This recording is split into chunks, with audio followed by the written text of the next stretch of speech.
District 2 neighbors, Indivisible, here today. Who else is here from Indivisible? Yeah. We'd like to thank Cameron Whitten, Executive Director of Brown Hope, and our friend and partner in Good Trouble for working with us and the National Good Trouble Lives On Coalition to make this event possible today.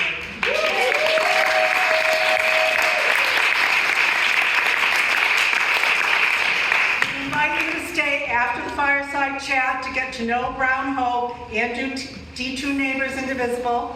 Enjoy some refreshments, some singing together with our friends from the Singing Resistance. Let's hear it for them. And a little bit of craftivism that you can spread throughout your neighborhoods.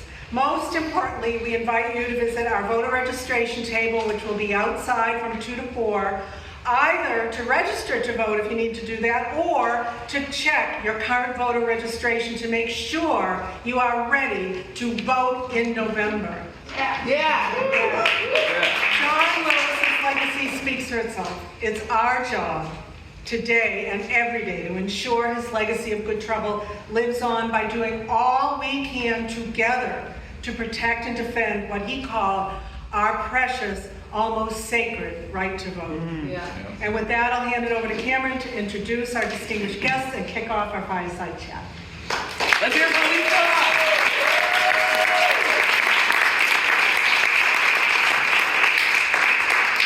I just want to say it is so good to feel the energy in here and to see folks who are so enthusiastic about democracy. That means a lot, and so I want to applaud everyone for being here today. Also applaud the person in the beanbag on the back. I hope they all will be comfortable here today. The sun is out, we have snacks. I just really appreciate that folks are showing up for democracy right now and showing up for somebody who was an inspiration for myself. I know for y'all here in this room and for many people across this nation, Congressman John Lewis. And yes, we know him as a congressman, but also importantly, his work with SNCC, his work with the Atlanta Voter Education Project. So he's just a long storied leader. And it's been 6 years since his passing. He passed literally right after the beginning of the racial justice uprising after the murder of George Floyd. And it's so important that we continue to honor our ancestors and continue to lift up their names and remember the work that they did, because that's inspiration for us during these times, because we have not won yet against the rise of authoritarianism. We have not fully secured civil rights for all people in this country. And so we know it takes sacrifice, and we don't do it alone.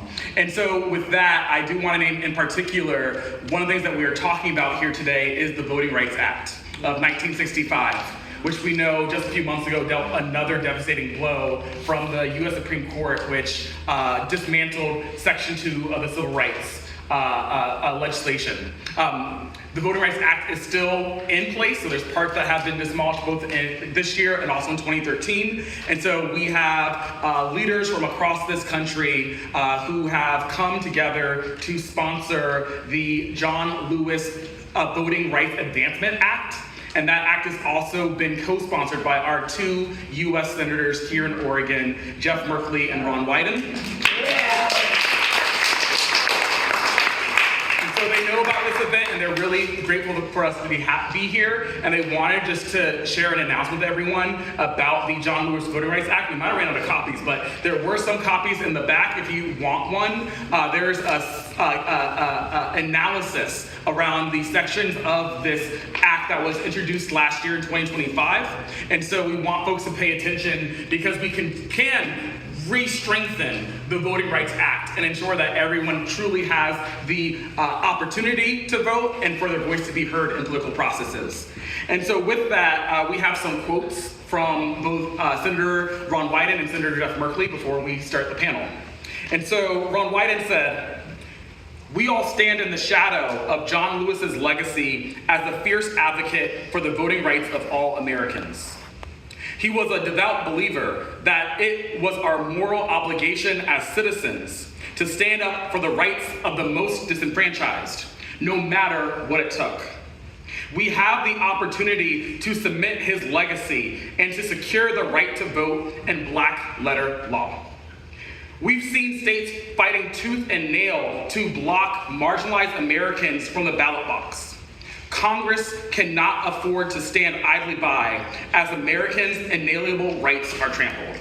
That's from Senator Whitten. Thank you. And then we have from Senator Jeff Merkley. John Lewis was a powerful advocate to the very end. He committed his life to ending discrimination, fighting for racial justice, and opening the doors of opportunity for all. Time and time again, he put his own life on the line to speak up for every American's right to vote.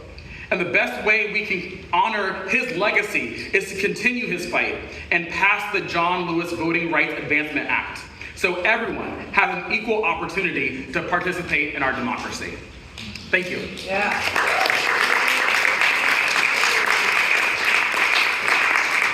All right, that we're going to chat. And it is just really amazing to have this opportunity to talk to two Black leaders who are making history right now at this very day. And I just hope that this is an ongoing relationship that continues to be deepened and strengthened, because we need to see more people participating in democratic processes. Yes. I definitely believe in thinking locally, globally, and acting locally. Think locally too, and act locally. And so with that, I want to introduce our amazing interviewees today. First, we have Lou Frederick, who's the state senator for District 2, covering North and Northeast Portland. 22. Yes, 2022. Yes. Did I say 2-2 or just 2? 22. Lou Frederick has served in the Oregon legislature since 2009. First as a member of the House of Representatives, and was elected to Senate District 22 in 2016. He currently serves as Senate Majority Whip, Chair of the Senate Education Committee, and Co-Chair of the Joint Ways and Means Subcommittee on Natural Resources. Senator Frederick's experiences as a youth in the 1960s with his parents during the Civil Rights Movement anchor his commitment to service and making people's lives better. His legislative focus is on justice and public safety, education, and economic security. Let's hear it for Senator Frederick.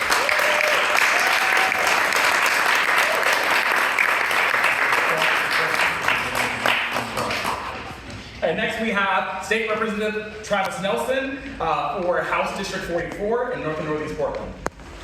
Travis Nelson has served in the Oregon legislature since 2022. He currently serves as the Vice Chair for the House Interim Committee on Healthcare. And he is proud to join the legislature as the first ever Black LGBTQ+ member.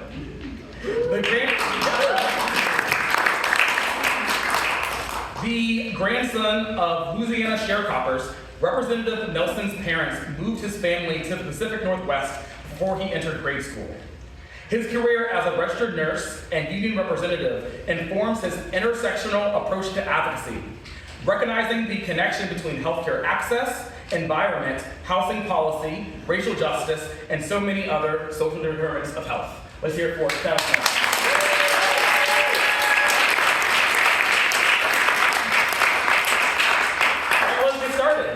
And anyone can go first for this question. So how about you just tell us a little bit more about yourself and what part of Congressman John Lewis's legacy inspires you the most? For me, the most inspiring part of John Lewis's legacy is just to not give up, right? And to keep fighting, whether it's what he went through, as a young activist, speaking at the March on Washington, running for Congress and trying to get change that way. John Lewis, I think, just embodies the spirit of good trouble and of an activist who never quits fighting. So that's something that inspires me all the time. Just a quick story. I literally almost knocked John Lewis over 10 years, almost 10 years to the day. In 2016, I was a delegate to the Democratic National Convention. And when you're at the Democratic National Convention, their speeches, it's like it's all day, right? So you have to quickly time when you go out to use the bathroom. So I ran out of the arena into the bathroom as I thought a speech was ending and the next one was starting. Quickly did my business, ran out of the bathroom, and I almost knocked John Lewis over as he was walking into the bathroom at the 2016 Democratic National Convention in Philadelphia. I apologize. His handlers politely moved me out of the way. And I went back into the arena, but I snapped a photo right as they turned away from him to go in the bathroom of him heading into the bathroom. It's somewhere on my social media. But yeah, anyway, Cameron mentioned I'm the first openly LGBTQ plus Black person to serve in the Oregon legislature. It's only taken nearly 200 years for that to happen, but that perspective and that life experience that I have as both an LGBTQ plus person, somebody who's African American, a union activist, and a nurse, colors the legislation that I bring forward and what I advocate for in Salem.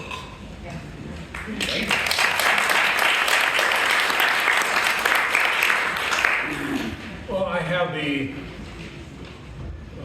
pleasure, the knowledge that I got a chance to know John Lewis when I was a little kid.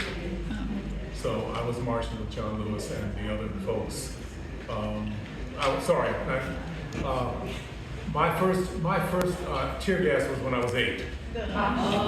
So that was in Baton Rouge, Louisiana. We moved from Baton Rouge to Atlanta, Georgia. So we went from the frying pan into the fire. My next door neighbor was one of John Lewis's friends and competitors at one point. My next door neighbor was Julian Bond. Some of you know that name. And we marched every other weekend with somebody, with one group. We did not go to the Selma March because my sister got chicken pox that weekend, but I was regularly there. John Lewis, I got a chance to know him as one of the big kids, because I was at that time, but he was, I got a chance to know him that way. So his legacy is a personal one for me. An expectation that I got from not only him, but all of the other adults who were around me at the time, who said very simply, make things better for the people who come after you, and people who are here now. Don't wait until the people who come after you. So that's what I've done. That's the legacy that I have. The other legacy that I get a big kick out of, quite frankly, is when John Lewis was in town several years ago, he came to show off, to launch his graphic novel. If you haven't seen his graphic novel, it's really great. He did that at Powell's. And the line went around the block. That's a kind of legacy in itself that people are able to take advantage of. And so that's how I approach John Lewis's legacy and the fact that I got a chance to know him for a time there.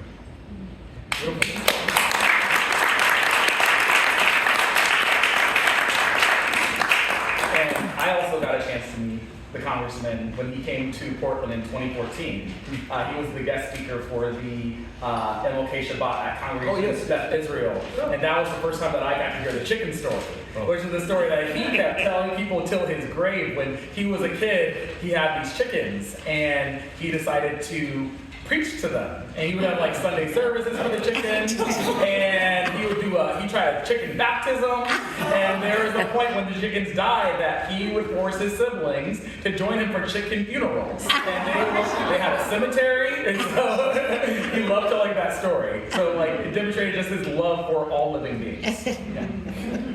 All right, so the second question, and you know I'm spicy, so I decided to spice it up with the second question. If John Lewis was alive today, what do you think he would say to Donald Trump? I think John Lewis would be giving Donald Trump hell. I mean, John Lewis passed away in 2020. He was around during Trump's first term, and he was constantly on TV. He was constantly giving speeches. If I recall correctly, he didn't go to the inauguration in 2017, in January of 2017. He was one of the members of Congress that led that boycott. So, yeah, I think John Lewis would continue to be making a lot of good trouble by giving Donald Trump hell.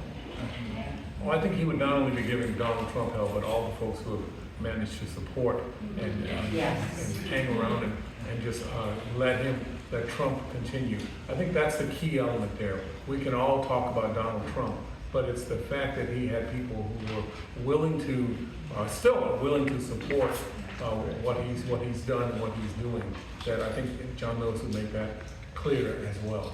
I think, I was just listening to a podcast just a minute ago that had somebody who had come on to say that Trump was doing just great, and that people were misunderstanding what he was doing.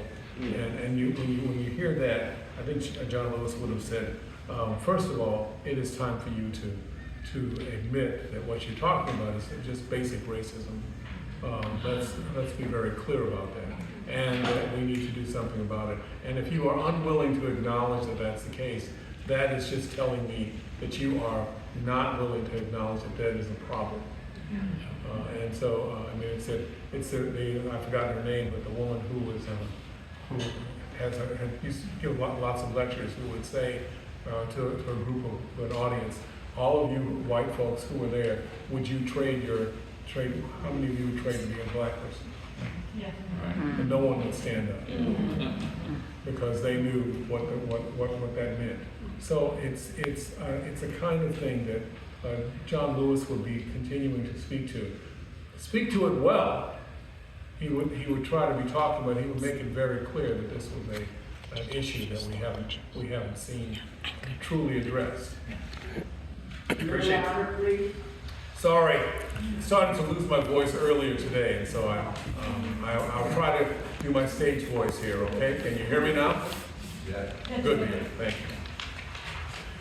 Yeah, thank you for your responses. One thing that John Lewis was known for his entire life was his courage and just the belief that we all have a voice and we ought to find a way to use it. And so thank you all for reminding us of that. Third question, this one is heavy. This month marks the 250th anniversary of the Declaration of Independence. And so we know the current state of the country right now. I wonder what you would have to say to folks right now, given that this is a time where there was big celebrations in Washington, D.C., and yet we all have some very strong feelings and mixed feelings about America today. Well, I'll go first this time. That's all right. First of all, I think we need to understand what the Declaration of Independence was. It wasn't set down as though everything was going to go right after they wrote it. This is a document of hope. It's a document of what they wanted to see happen, and it wasn't finished, and it left out a whole lot of us. And it's important to acknowledge that that was the case. There are people who would like to make it a detailed list of the only things you're supposed to pay attention to. That's not the case. This is a document of hope. Let's hope that we can get to this particular point. Let's explain why we are upset, and then hope that we can reach a point where we can be feeling better about what the world is about. That's what I think we need to be acknowledged. That's the democracy. That's the Declaration of Independence that I approach, because I know that I wouldn't have been listed in that. And I know that, but there are other folks after that we want to try to reach that point. Can we get to this point? And that's what I think we should be paying attention to. Well, 250 years in, our democracy is being tested, right? Yeah. A lot of what I am seeing today, I never ever thought I would have seen. Cameron mentioned it, but my grandparents were Louisiana sharecroppers. My parents moved me and my sister in the early 80s from a rural, almost entirely African-American, poverty-stricken town in Louisiana to Kennewick, Washington in the early 80s. And the type of things that we are seeing today are things that I never faced in 1980s, almost entirely white Kennewick, Washington, which had been a sundown town 10 years before we got there. There is a freedom that so many people have to trounce on people, to belittle people, and just dehumanize folks. And that is an America that I thought we were moving past. And so if there's a lesson that I think there is for us to learn in all of this, it's to not stop, not to give up, because the work is never done. And again, we are being tested right now, And I know a lot of folks seek a lot of solace in the midterm elections that are coming up and the possibility there, but there's no guarantee that those midterm elections, even if Democrats win, will change this course that we are currently on. And so it's up to all of us to keep the pressure on, not just on MAGA and Republicans, but on Democrats as well, because we need real systemic change, in my opinion, in order to right this ship.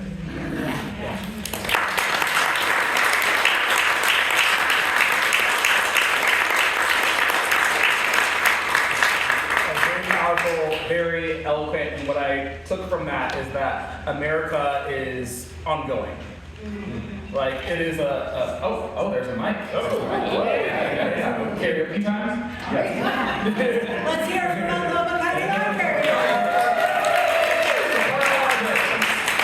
So America is ongoing. We are part of creating the future. We are part of creating the history, and that democracy is an active contact sport. And so our voices do matter, and it also matters from federal elections, but also local elections. Like, we have these leaders here today because we voted for them, and all of that matters. All right, next question. Let's talk about the Voting Rights Act of 1965.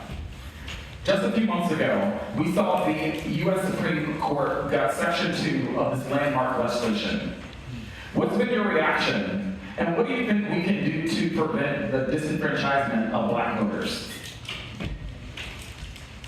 Well, I think you spoke about it just a minute ago. We have to recognize that voting does make a difference. And we have to get our relatives and neighbors and friends out to vote. And not just the ones who are living right next to us. We need to be making sure that we're calling our relatives and friends across the country and across the state so that they know how people feel about this. The Voting Rights Act did not get taken out, those parts did not get taken out in secret. That's exactly what Project 2025 said it was going to do. It is what the John Birch Society, they said they wanted to do back in the 1950s. For those who remember the John Birch Society. Yeah. By the way, there's a great Chad Mitchell song about that, but that's another song. But it is, it's something that we have to figure out that we're going to, in fact, take action in terms of voting. Now, having said that, I am concerned, and I think it's clear from this week that there are people who want to not have us vote. And they don't want to have people show up and vote. Quick story, my grandparents were also sharecroppers, and they were kicked out of Mississippi because they were teaching Black kids to read. But my mom was, when my father went back to do research and do things at Tuskegee University back in 2011. He left Howard and went back down to Tuskegee. While they were down there, my mom was a character as an understatement. She was a lot of fun. She did all sorts of things. But one of the things she did was she was going to make sure that people were voting.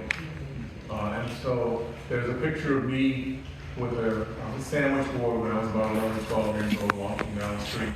And I have Jesse Jackson on this side of me and Andy Young on this side. And we're just walking along, and it says, "One man, one vote." Yeah. At a certain point, though, my mother we were in Alabama. And you remember the name Doug Jones? Who ran for Senate, won that Senate seat. He's running the governor down there now. Ran for Senate. Doug Jones, my mother decided that they were going to get around the hassle that the Alabama legislature put together. The Alabama legislature decided that what they would do in terms of making sure that Black folks didn't get a chance to vote is that they would put the DMV offices where you could get your ID outside of the Black counties. Right. So that's how they thought they would. Well, my mother's 80 years old at that time, and she says, "The heck with that." So she gets in her van, and in her car, and she drives around rural Alabama back roads, and picks people up to take them to get registered, to get their DMV in the other counties, because they didn't have one. Visit them several years ago. I got down there and I ended up being my mom's show and tell for the NAACP meeting. And she introduced me, and I got up there and I said to the women, because they were women who did this, and I said, I know what you did, and so does the rest of the country, and you need to be proud of that. They got people out to vote. We've got to get people out to vote. Yeah. And we have vote by mail here, but they got to send it later. Right. Yeah. So we've got to get people to do that. That's the key element for me, is to try to get folks there to know that they need to vote. Yeah.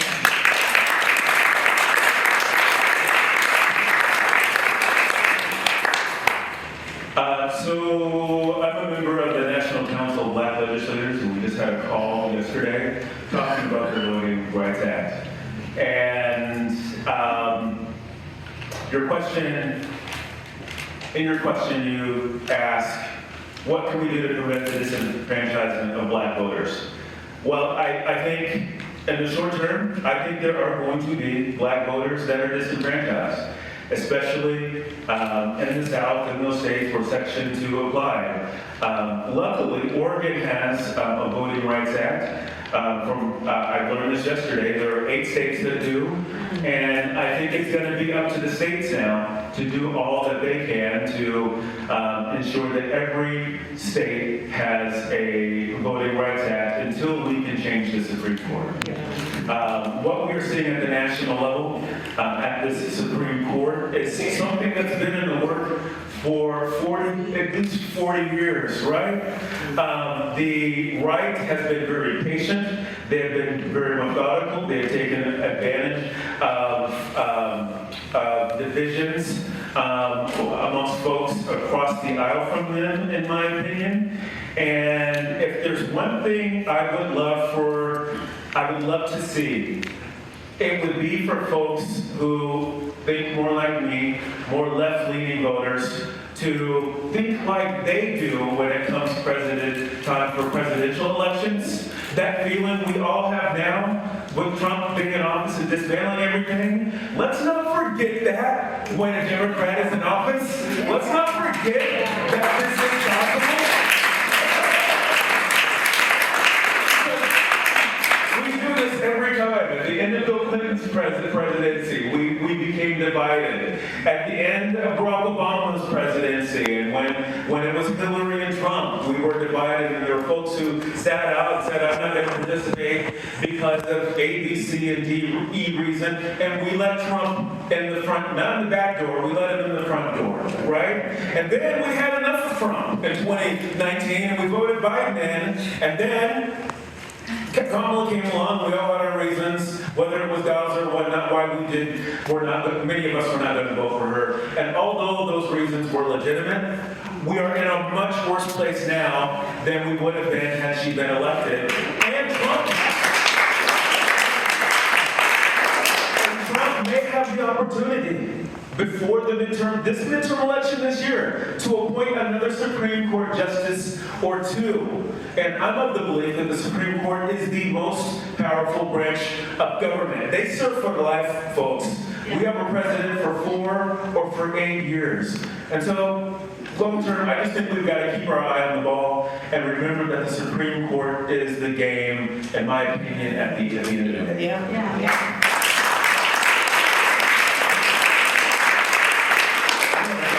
I'm going to add to that, but I'm going to add to it in a different way. One of the things that we as a culture tend to do is look at the most visible situation. The president, the race for the president. We need to be looking at the 250 elected officials in Multnomah County.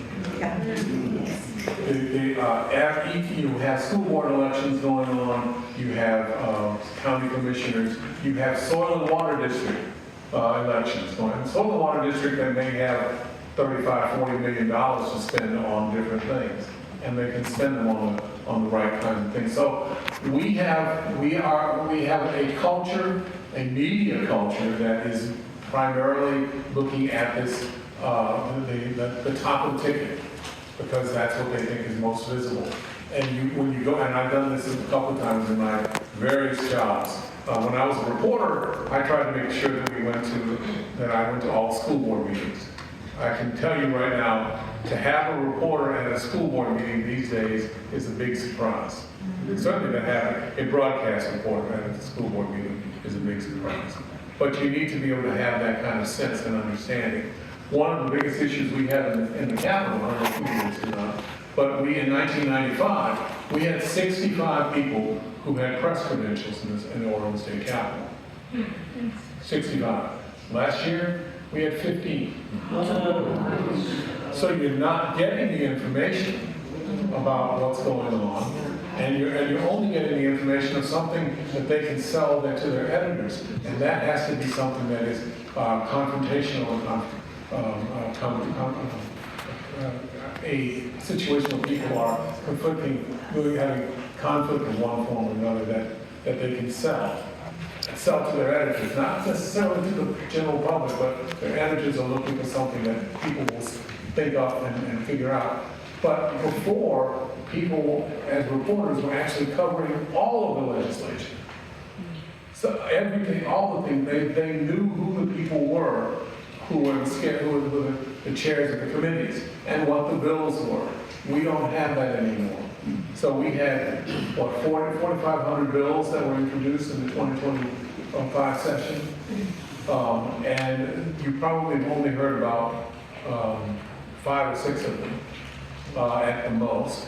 And the percentage that we only passed a few, but those that we passed, 90% of the bills we passed as unanimous or with small opposition. But you only heard about the times when there was somebody yelling at someone. And sometimes that's important. But my point is, you don't understand what is actually going on there. And so we get it all the time. I don't know how you manage to live through all of this. Well, we aren't living through constant yelling. We have some people that we want to yell at. But that's not what we deal with. So it's important to know all of the elected situation that we're dealing with, and so that people are looking at those candidates. And when you look at the candidates right now, I'll do this. You're nonpartisan. I'm not. The fact is, we have a candidate for governor who you need to ask questions about. Are they supporting ICE? Have they actually been asked whether they're supporting ICE? Have they actually been asked whether they're supporting health care? What's happening with them in terms of, do they want to dismantle the Department of Education? Those questions are being asked. They're being obscured by other things. And we want to talk about trans people. Really? Why? How is that affecting you at all? Right. Unless you know.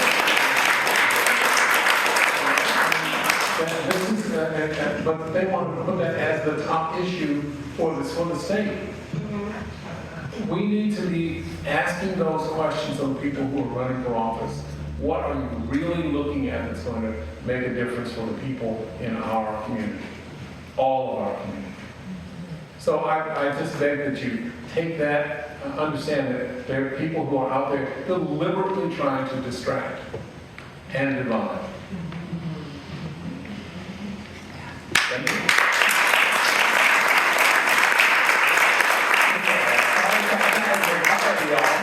And Travis, you really struck a chord there with the comment about Democratic nominees. And no, I definitely vibe with what you're saying. You know, we have a lot of disillusioned voters. And yes, that is partly how we got into the current shit show that we're in today.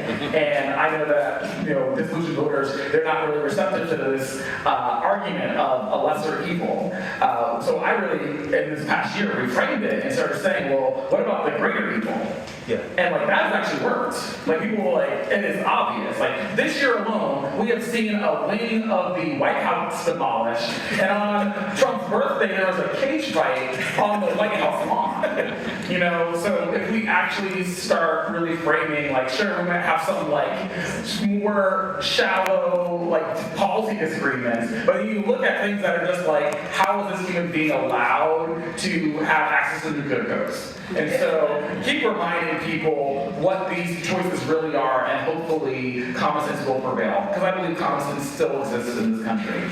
And I also appreciate what Senator Frederick was talking about when it came to voting in local elections, because yes, the Voting Rights Act is federal legislation. When it comes to the districts, you're seeing these states actually influence what these congressional districts look like. The Secretary of State, you've got the state legislatures, and then also when it comes to voting access, you've got the counties. And so we should be paying attention here locally, but also in the southern states that will most be impacted by the changes to the Voting Rights Act.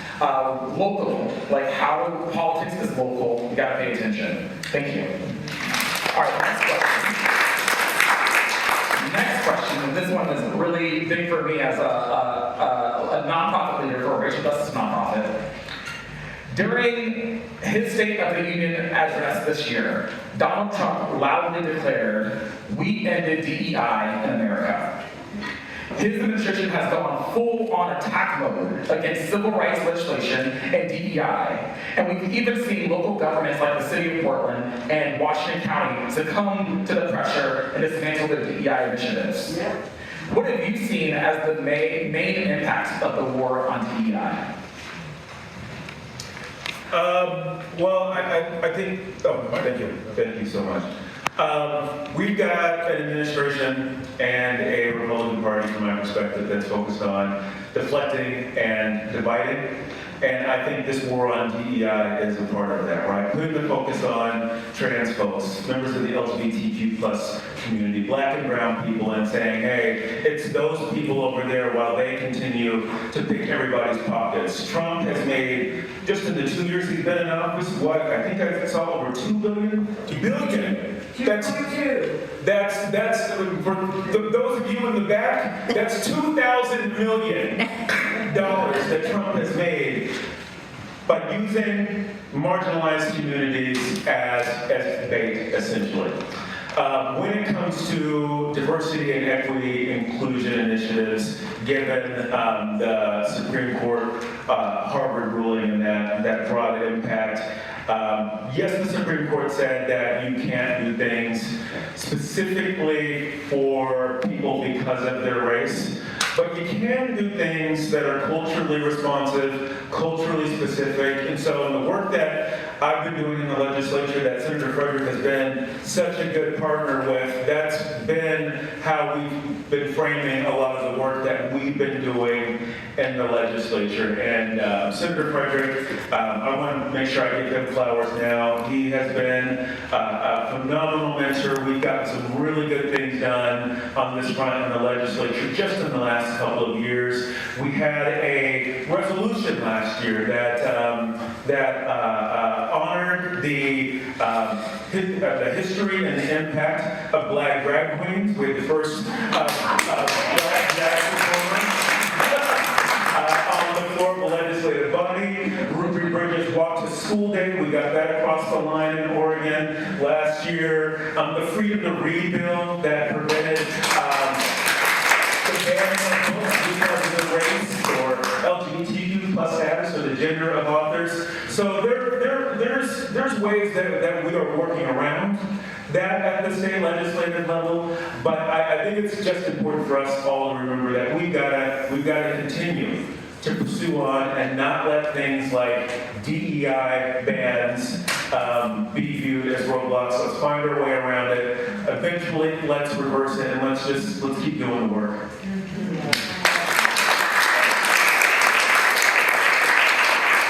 Thank you. I think you also just need to say no. No, we're not going to let this happen. That is, you're wrong on this.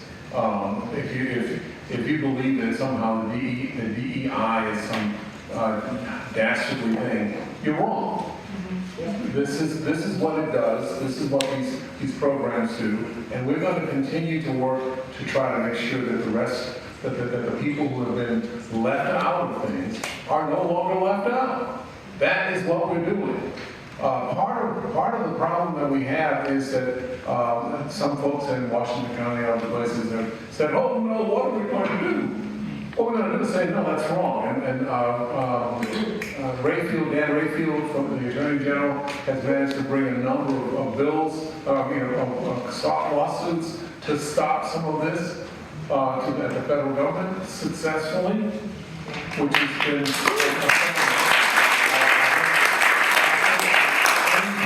See or get a chance to say thank you to Dan Rayfield, say thank you. His team, it's not just Dan, it is his team. His team has taken on the federal government and won consistently because of this kind of nonsense. And so we have to be able to speak to that. We also have to be able to say to them, what are you so afraid of? What is this fear that you have? Because that's what it looks like to me. It looks as though you are so just terrified of something that is not real. And so I think it's a point of actually saying that because that surprises a lot of the people who are pushing it. One of our colleagues in the legislature, I said that to him. I said, what's going on? Why are you so upset about this? Well, it's giving people a greater chances than they should get. What? What are you talking about there? And please don't tell me that you want things to based on merit and then look at the federal appointments.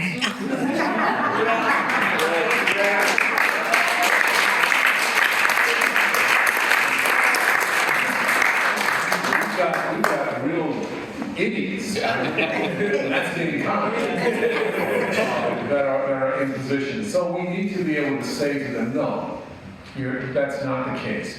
I had to do that when I started doing that when I was much younger. I had to deal with, I desegregated my high school in Atlanta. And so I had to deal with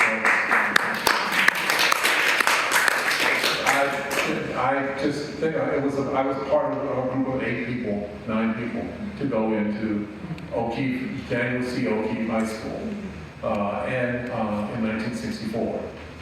And it was a different thing. But I always had to deal with folks who were coming up to me, well, they'd say, well, you shouldn't have been able to come into this school because you aren't at a certain level in terms of academics.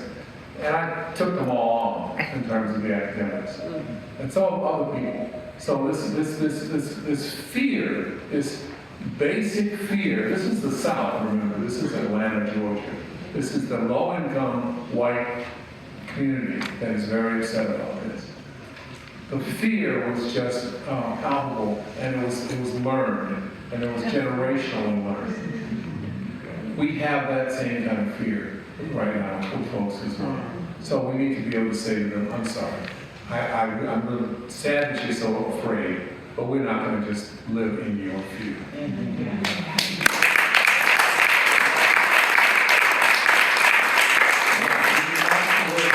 And that could also be resisting while singing, am I right? But we can say no to what we disagree with, and we also got to say yes to what we believe in, and having that proactive vision of opportunity, of fairness, of democracy. We are also fighting because we believe that we all deserve to thrive in this country. And that means that sometimes we have to say no courageously and collectively to the folks who are threatening all of our moral values. So I just want to again just say thank you to Senator Frederick and Representative Nelson. This has been an amazing, amazing fireside chat. And I hope that y'all will sign up for their newsletters, stay engaged with all the incredible work and leadership that they're doing. We of course have another legislative session coming up in 2027. We only have time for one more question. And so my final question for you both is, the 2026 midterm elections are coming up in just 4 months. And the results are going to have a huge influence on the country's direction. And so I'm curious, who or what is giving you hope?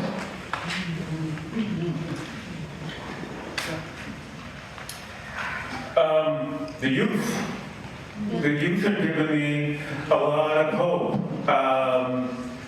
They recognize that they are being screwed over. They recognize that they're being left a planet that is rapidly warming and that the generations my age and older are doing little about it. And in fact, the current administration at the national level is reversing many initiatives that were put in place to address things like climate change.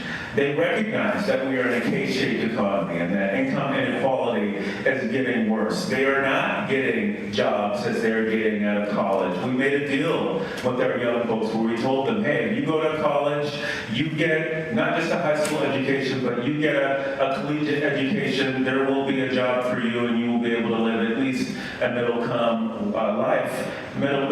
life. And that is yet another promise that has been broken to them. And so they are recognizing that we need systemic change.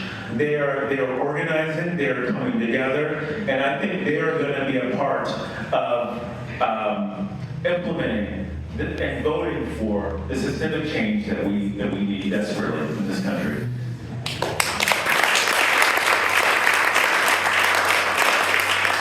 I'm going to go in the other direction, because the fact is, I think that one of the things that we're seeing is groups like this. Older folks, I won't say how old, but older. You know who you are. That's a good conversation. But these we grew up in a time where we had a sense of hope that we were going to be making things better. Yes, age of Aquarius was one thing, but that's another thing. But we had a belief that we were going to be making things better. We were going to see a better time. And we suddenly found out that there were folks who were willing to disrupt that and take it away. And this is the second group in 2 days that I talked with, who are with Indivisible, etc. And they are all saying, no, we're not going to sit around and do nothing. We're going to actually take action. That is a sense of hope as well. The other thing is that I think we're also seeing an understanding, finally, from some folks that it's almost, it's the old line, if you give folks enough rope. We're starting to see that people are saying, wait a minute. These folks are taking us, they're conning us. And we're starting to actually see what that con looks like. And I'm getting an awful lot of, in my algorithm, and that may be just because it's my algorithm, an awful lot of videos of people who were MAGA folks saying, wait a minute. They said they were going to do this and this and this, and they aren't doing any of those things. In fact, they're reversing things. So we have folks coming up with that information and finally getting it through. But it's not going to completely get through. Because now we have CBS that is basically deciding to destroy something. I was pleased with ABC and NBC the other night. Yeah.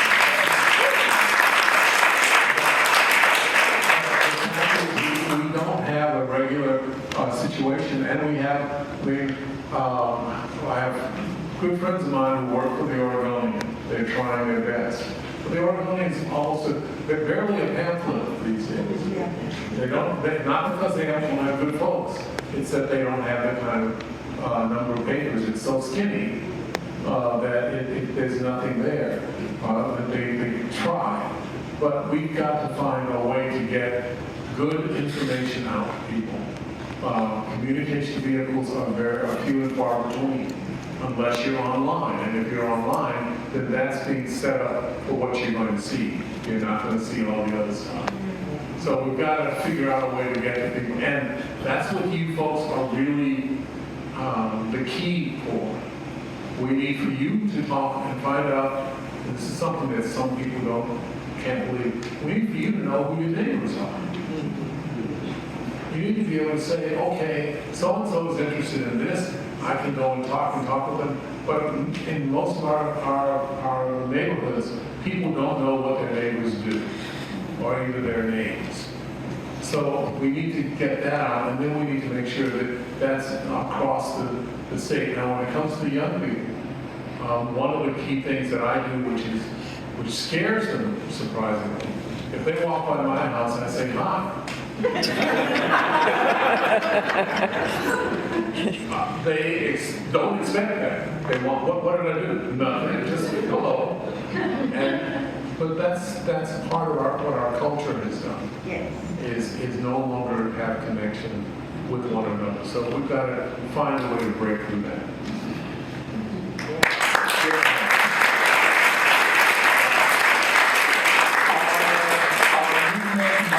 Be multi-generational, from silver hair to no hair. And so this is a powerful lady saying yes. I know I'm funny, you can laugh. And so I just want to say, let's show some love, applause.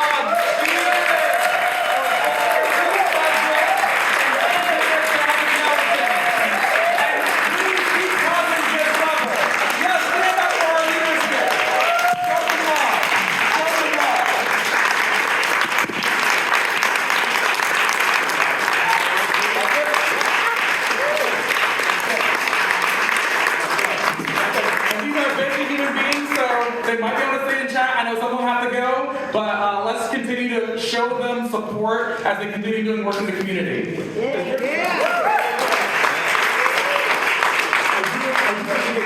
I have another thing that I have to get to, but follow us on social media.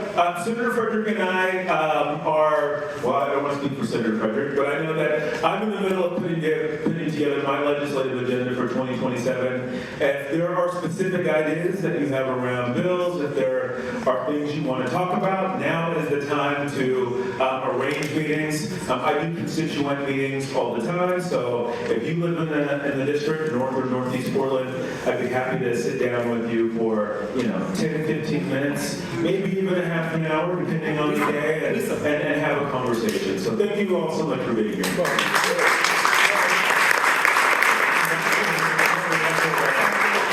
This is a commercial. The second Saturday of every month, I have a chat with Lou at the Broadway Grill on 17th and Northeast Broadway at 9 o'clock.